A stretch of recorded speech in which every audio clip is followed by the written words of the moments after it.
जैसे सरकार ऋण लेके बुलेट ट्रेन चला देगी तो भैया फायदा भी तो होगा बुलेट ट्रेन वहां से। अब यह बेवकूफ़ी भी है, इसके आपको कैसे इसको हैंडल करते हैं। अभी हम लोग इस रूट पे बुलेट ट्रेन चला रहे हैं, इस रूट से यहाँ पे, जबकि सबसे ज़्यादा ट्रेनों का कंजम्पशन जो है और लोड जो है वो कलकत्ता से दिल्ली रूट पे है। 300 की स्पीड में चलती है, 1800 किलोमीटर है, 6 घंटे में कहाँ उतर जाएगा दिल्ली। कोई बहुत बड़का चेकिंग होगी नहीं, जहाज में तो चेकिंग ज़्यादा होती है क्योंकि जहाज उड़ रहा है और कोई डिसबैलेंस होगा तो दिक्कत हो जाएगा। इसमें तो सेंसर लगे होते हैं, जहां दिक्कत होगा रुक जाएगी ट्रेन। इसमें 42% का प्रॉफिट आएगा।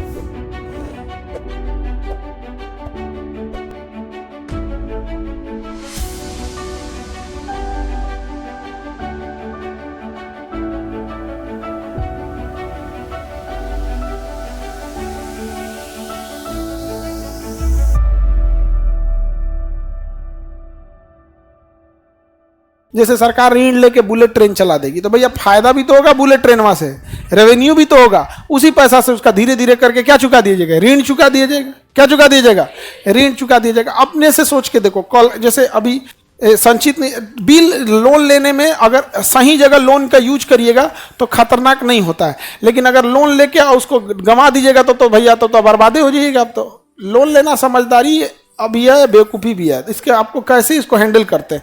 अभी हम लोग इस रूट पे बुलेट ट्रेन चला रहे हैं, इस रूट से यहाँ पे, जबकि सबसे ज़्यादा ट्रेनों का कंजम्पशन जो है और लोड जो है वो कलकत्ता से दिल्ली रूट पे है, कलकत्ता से दिल्ली रूट में, क्योंकि ये तीनों राज्य सबसे ज़्यादा जनसंख्या वाले हैं, यूपी बिहार बंगाल, यूपी बिहार बंगाल। अच्छा, इसको अगर अमृतसर तक खींच दिया जाए तो इधर से भी लोड कहाँ आता है, दिल्ली की ओर आता है, क्योंकि यहाँ से भी लोड कहाँ आएगा, अमृतसर, पंजाब यहाँ से। तो अगर कलकत्ता से अमृतसर तक के लिए अभी कोई बुलेट ट्रेन है नहीं है। ऑब्वियस बात है, अगर आ गई बुलेट ट्रेन तो जिनके पास पैसे हैं वो किस पे जाएंगे, बुलेट ट्रेन। अब कलकत्ता से कोई आदमी बैठेगा और 6 घंटे बाद वो दिल्ली उतर जाएगा। कितने घंटे बाद, 6 घंटे बाद वो दिल्ली उतर जाएगा। 300 की स्पीड में चलती है, 1800 किलोमीटर है, 6 घंटे में कहाँ उतर जाएगा दिल्ली, टेंशन फ्री। उसको क्या स्लीपर पे सोने की जरूरत है, 6 घंटे तो बैठ के जा सकता है।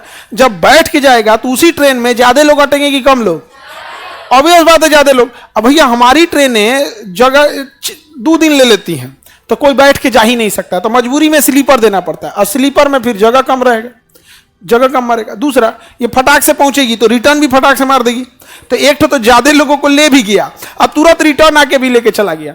तो सेम ट्रैक पर, मतलब इसकी ट्रैक पर ज्यादा पैसेंजर को ले जा सकता है, तो लोग किसको प्रीफर करेंगे, बुलेट ट्रेन को प्रीफर करेंगे। अब हमको यहाँ से बनारस जाना है, बुलेट ट्रेन 1.5 घंटा में फेंक देगी बनारस, बैठे यहाँ से 1.5 घंटा में कहाँ चल जाएंगे बनारस।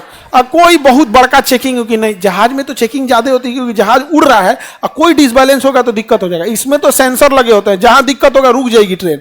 जैसे बुलेट ट्रेन चल रही है, भूकंप आएगा तो रुक जाएगी, इमरजेंसी ब्रेक लग जाएगा, उसमें सारा सिस्टम लगा हुआ है। दूसरा, गिरबो करेगी तो जमीन पर रहेगी, उतना खतरनाक नहीं है जितना क्या है जहाज। जैसे एयर इंडिया प्लेन क्रैश किया, कौन बचा, वो एक वो उसको जिसको जाको रखे साइया मार सके ना कोई, वो तो किस्मत की बात है। वहां पे वो निकल गया, पता नहीं कैसे बच गया, पता नहीं कैसे। अब कोई खरोचो मतलब नहीं होता है, एक तो कुछ नहीं, मतलब मेजर इंजरी तक नहीं, कोई फ्रैक्चर, मतलब अजब किस्मत देखिए। तो होता है किसी किसी को रख लेता है। तो अगर हम इसे चला, अभी क्या हमारे पास ऐसा कोई प्रोजेक्ट है नहीं है, लेकिन अगर हम लोग इस बुलेट ट्रेन को चलाएं तो एक एवरेज होता है कि इसमें 42% का प्रॉफिट आएगा। कितने परसेंट का, 42% का प्रॉफिट आएगा। अगर हम वर्ल्ड बैंक से लोन ले लें, जापान से लोन ले लें या एशियन डेवलपमेंट बैंक से लोन ले लें, अगर वो 10% भी ब्याज पे देता है तो भैया हमारा 32% का तो फायदा ही होगा ना। भैया हमारा प्रॉफिट कुछ नहीं चल रहा है तो क्या चल रहा है, नहीं मिल रहा है हमको, लेकिन अगर चला दिए तो हमको फायदा कितने परसेंट का, हम 10% क्या दे देंगे, ब्याजे दे देंगे, चल जाएंगे यहाँ नहीं हो जाएगा। तो लोन लेना, अगर आप लोन लेके अगर बिजनेस को स्टेबल कर देते हैं तब तक तो ठीक है, और लोन लिए हैं इसका मतलब पैसा नहीं है आपके पास, कम है।